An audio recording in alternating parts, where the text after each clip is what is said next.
खट्टी कलंदर खट्टी शाह सदर जी खाए पियो कलंदर। अब अज तई पहाको सद में मशहूर आ खट्टी शाह सदर जी खाए कलंदर पियो, यानी कमाई हकीकत में शाह सदर रहमतुल्लाह अलैह जी आ। शाह साहब जरी शाह कलंदर खे रहायो जैसे मां 86 साल जो पोढ़ो आया, मुखे न का ज़ाल न का धीअ न को उआ न को बुआ, मां सतो जतो आया, मां कीअं रहा। हज़रत शाह सदर रहमतुल्लाह अलैह फरमाइन था, ओ कलंदर मां पंहिंजो वॾो पुट तुंहिंजे ख़िदमत में ॾियां थो, सारी ज़िंदगी मुंहिंजो पुट तुंहिंजी ख़िदमत कंदो। शाह सदर रहमतुल्लाह अलैह पंहिंजो वॾो फर्ज़ंद कलंदर साईं जे ख़िदमत में छॾियो आ। 6 साल रुॻा उन खां पोइ कलंदर जेरो रहियो आ। 6 साल खां पोइ जहान छॾे थो पियो। अॼु जेके कलंदर जा गादी नशीन आहिनि, ख़ुदा जो कसम आहे शाह सदर जे औलाद मां हलंदा पिया चल। जमल कलंदर साईं जो विसाल थो थिए तमल वसियत कई त मुंहिंजी हीअ जेका उघड़ा शादी मूं कान कई आहे, ज़ाल ई कान ॾिठी आहे, तव्हां जेकर तड़ो ॾिजो शरा मुहम्मदी मुताबिक़, पर मुंहिंजा कपिड़ा न लाहिजो, मूंखे लॼी न कजो कपिड़नि जे मथां। मौलवी खे वठी आया हजरत कलंदर शाहबाद रहमतुल्लाह अलैह खे गुस्ल जे लाइ तख्ते ते सुम्हारियईं।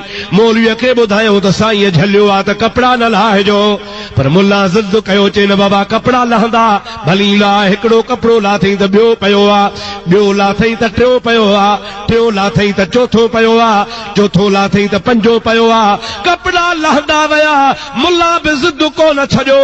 72 कपिड़ा जमल लथा, मुल्ला मुड़ियो कोन, 3 हथरे में हथ विझई।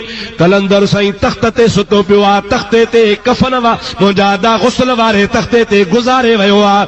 जमल 72 खां पोइ 3 हथरे में हथ विधई त मल कलंदर अखियूं पटे चवे थो, अया मुल्ला मकुल ज़ाहिर सरे असरार मर्दारा, न मैदानी न दानस्ती के सिर्रुल्लाह बुदस्तम। ओ मौलवी मुझे राज के ज़ाहिर न कर, तोखे ख़बर नाहे मां अल्लाह जे गुझ मां हिकिड़ो गुझो गुझो आहियां। मना दुर्रम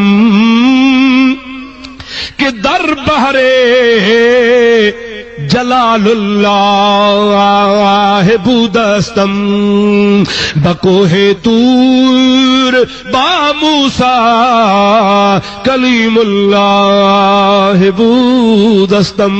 जेको अल्लाह जे फैज़ जो बहरा, उन अल्लाह जे फैज़ जे बहर जो मां कलंदर हिकिड़ो मोती आहियां। ओ मुल्ला तोखे ख़बर नाहे जॾहिं कोह तूर ते मूसा रब सां कलाम पे कयो त मां कलंदर पासे में बीठो हुयो सां जेको